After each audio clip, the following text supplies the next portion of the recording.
Bonjour et bienvenue dans cette série audio consacrée à l'analyse du livre La semaine de 4 heures par Timothy Ferriss.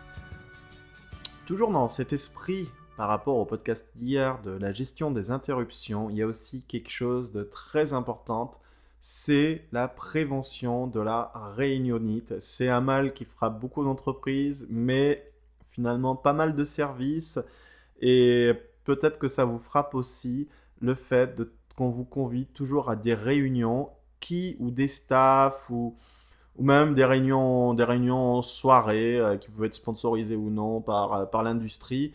Le truc, c'est, dites-vous, voilà, est-ce que ça va être efficace? Est-ce que je vais apprendre quelque chose? Ou à la limite, peut-être vous pouvez y aller parce que ça peut être finalement distrayant. C'est le cas souvent des réunions en soirée ou dans lesquelles vont les médecins lorsqu'ils sont inventés par des laboratoires. C'est à la fois parce qu'il y a un sujet qui peut être plus ou moins intéressant et aussi parce que ça peut servir de distraction et joindre l'utile à l'agréable après une journée de travail.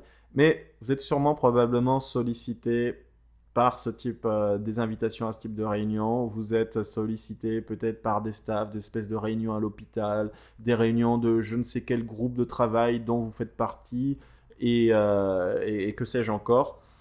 Euh, c'est très important lorsqu'on vous demande de participer à une réunion que vous demandiez l'ordre du jour de la réunion, le planning de la réunion, et vraiment que les gens se tiennent à ce planning, d'évaluer si la quantité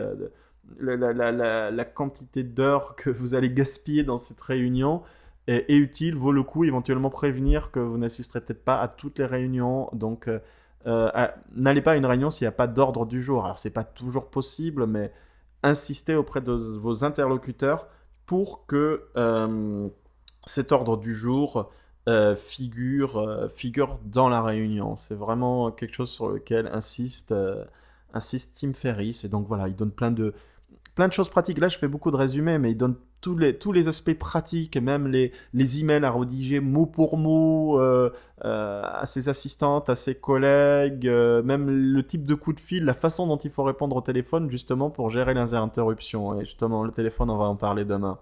Voilà, donc à très bientôt pour de nouveaux podcasts sur Synapso.